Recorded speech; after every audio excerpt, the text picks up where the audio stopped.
He doesn't care about what our values are. And that I believe that this doctor actually worked with the NDP while they were in power in Alberta to put forward as many of these types of ideologies as possible. And I do not think that this sends a good message to any Albertan. I mean, we're going through this right now in Alberta, trying to make it so that parents have rights. And that, we know what's best for our children. And definitely the government does not. And definitely folks like Mr. Wells does not represent what Alberta families, what parents, what their wishes really are. Nearly 20,000 Albertans signing our petition at notmysenator.ca. Can we count on your signature there as well? Already done.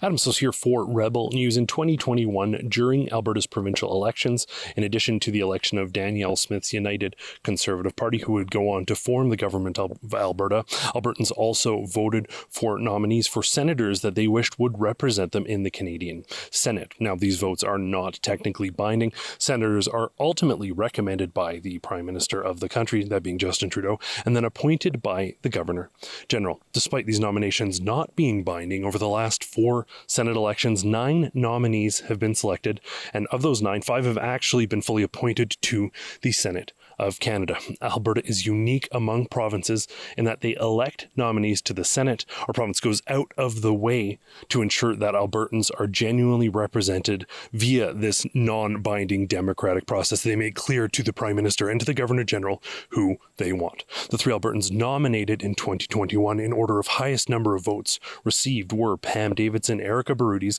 and Michaelo Martinyuk. Now, instead of acknowledging the will of Albertans on this matter, Prime Minister Justin Trudeau once again spat in the face of our province and recommended the appointment of a Liberal Party insider named Daryl Fridhandler, as well as the appointment of a radical anti-Christian gender activist named Christopher Wells, who has been promoting transgenderism to minors for decades while vilifying any concerned parents who dared to speak out against his extreme views. Wells is also a staunch opponent of Alberta's elected government, making this seem more like a play against Conservatives in the province than anything like an effort to see them represented in Senate. To discuss this appointment, which can only fairly be described as an attack on people of traditional faiths and on Conservatives in the province, as well as a fundamental undermining of Alberta's clear democratic will, is the woman who in fact won the majority of the votes to be elected nominee for the Senate of Canada for Alberta, Pam Davidson.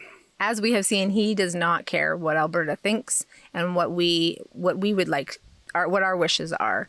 And I think it's very evident in this that he chose people that don't represent the true values of Albertans. We heard Justin Trudeau talk about his sort of admiration for basic dictatorships, things like that. There's a level of admiration I actually have for China because their basic dictatorship is allowing them to actually turn their economy around on a dime and say, we need to go green as fast as we need to start, investing in solar. I mean, there is a flexibility that I know Stephen Harper must dream about of having a dictatorship that he could do everything he wanted. That I find quite interesting. Is the fact that Albertans went through all this effort back in 2021, when they voted in this provincial government, they voted for senators, they made their will clear. Is the fact that Justin Trudeau disregarded that a bit sort of emblematic of some totalitarian trends in his leadership?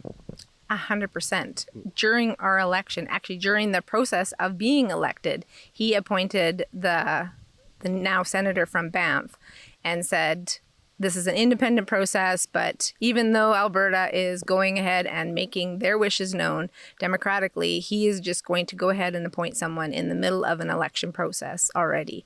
So this didn't surprise me that he was going to do this, but it was very disappointing that he chose to go to such extremes to pick people that truly do not represent what Alberta values as important. Now, one of those folks that he chose is Christopher Wells. He's a radical gender activist. He has been pushing transgender ideology even to minors, even tackling education systems, trying to undermine the rights of Christian schools. How is it possible, and this is perhaps the most shocking thing, he literally compared Christians to Nazis. How is it possible that he not only received sort of the recommendation of the Prime Minister, but then was also appointed and not sort of rejected by the Governor General? I don't know the answer to that question. Like, it's just super disappointing that he doesn't represent Albertans and doesn't represent the way of life here in Alberta. And our family values, what I believe is important is our next generation. And I think that it's super important to make sure that children are free to be children and should grow up in a very safe environment to do that. And then they can make the choices later in life of what and who they want to be with. Now, we talked a little bit about sort of the attack on education that has occurred with Christopher Wells, literally attempting to sort of remove the rights for Christian schools, charter schools to form. We also saw the pushing of gay-straight alliances within religious schools, that sometimes those values don't align with their faith tenets. What does this appointment mean for traditional faith communities in Alberta? What message is Justin Trudeau sending? That he doesn't care about what our values are. And that I believe that this doctor actually worked with the NDP while they were in power in Alberta to put forward as many of these types of ideologies as possible. And I do not think that this sends a good message to any Albertan. I mean, we're going through this right now in Alberta, trying to make it so that parents have rights. And that, we know what's best for our children, and definitely the government does not. And definitely folks like Mr. Wells does not represent what Alberta families, what parents, what their wishes really are. Now, Christopher Wells, he literally posted on Twitter a cartoon basically depicting Christians as Nazis. We've seen things, less dramatic comparisons than that, result in people being kicked out of political parties, people's public life effectively being ended. Why is it that apparently it's okay if it's Christians, one of Trudeau's hated groups that he doesn't seem to align with? Why is it okay to go after those groups, engage in such absurd behavior, and then still not only keep your job, but be appointed to an extremely notable position, the Senate of Canada? I think it really shows where our politics is today and where the generations of people have been in the last 10 years and what their thinking is, that they're even allowing him to stand in the Senate and stand for a position so of such importance that it just shows, I think, where we are as a society to, really go after people that are truly loving, caring individuals. Do you think, obviously, with Christopher Wells being sort of an anti, it seems anyways, a United Conservative government advocate, he's certainly critical of this government, no ally. As you mentioned, he has worked with the NDP in the past. Do you think this is in a way with the United Conservative government under Danielle Smith advancing parental rights legislation? Do you think this is a play against the current government of Alberta? Yeah, I think this is also a play to keep Jagmeet Singh in their coalition, right? So he worked with the NDP in our province, and I'm quite positive that he'll be working with the NDP/Liberal coalition that's going on in Ottawa right now.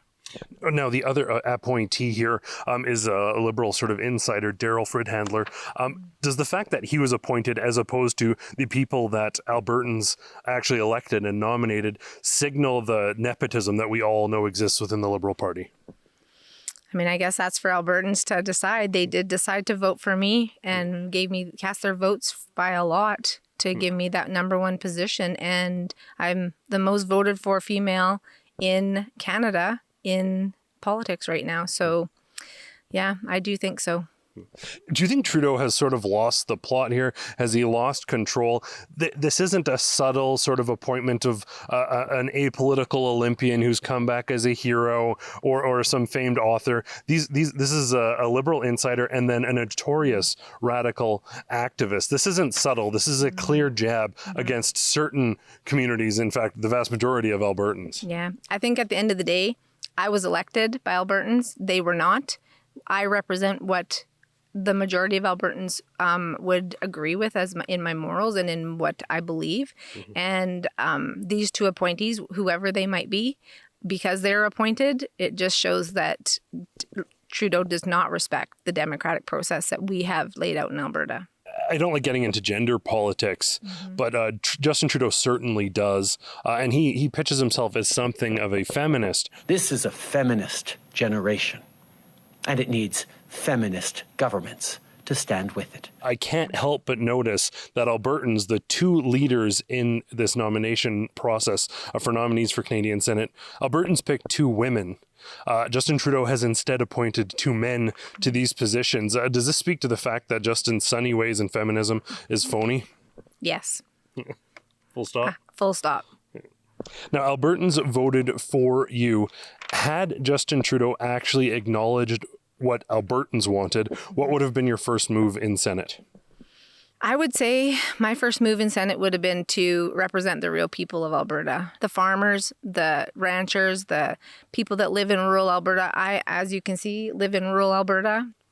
We make our living on our farm, and you know, it's a way of life, and I really believe that it's an important way of life that we need to keep going. And you know, I have other things that I think are important. Our healthcare is a mess, especially federally, and I also believe there's a lot of social issues that I would like to be represented for Albertans in when I get to Ottawa. So did they contact you? You were the elected nominee who got the most votes for Alberta. Mm-hmm. Were you considered? Were you contacted? Was there any part of this process where it wasn't just going to be Justin Trudeau picking his two favorites? Yeah, none. I phoned them after I put my application through their independent advisory committee, and just to make sure, hey, do you have everything you need? And their response back was, we don't contact you once you put your application through. So I don't know who I could have even talked to say, hey, can I at least have an opportunity to let you know who I am?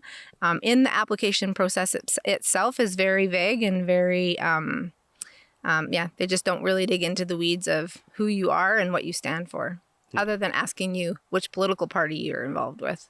Yeah, that's about the extent of it. Mm-hmm. Certainly some partisan politics in place here. I want to thank you so very much for your time. If you don't mind, are you planning to challenge this? What's next? What's on the horizon for you as the rightful senator from Alberta? That's a good question. There's talk in the background. I am talking to people that I value their opinion, and they're giving me advice on what my next steps might be and what the province could actually do if there's some things we could do. So yeah, there's some things, but I don't know yet. It's still early. Well, you're certainly not alone. We've already seen in this first weekend alone, nearly 20,000 Albertans signing our petition at notmysenator.ca. Can we count on your signature there as well? Already done. Wonderful. Thanks so much. Appreciate it. And for everyone at home, I want to thank you all so much for tuning in. For Rebel News, I'm Adam Soos. Hey, if you guys agree that Justin Trudeau and the Governor General of this country absolutely must immediately rescind the appointment of this radical activist Christopher Wells to the Canadian Senate and appoint somebody that Albertans indeed chose and selected through a fair democratic process, I'm urging you right now, sign our petition at notmysenator.ca.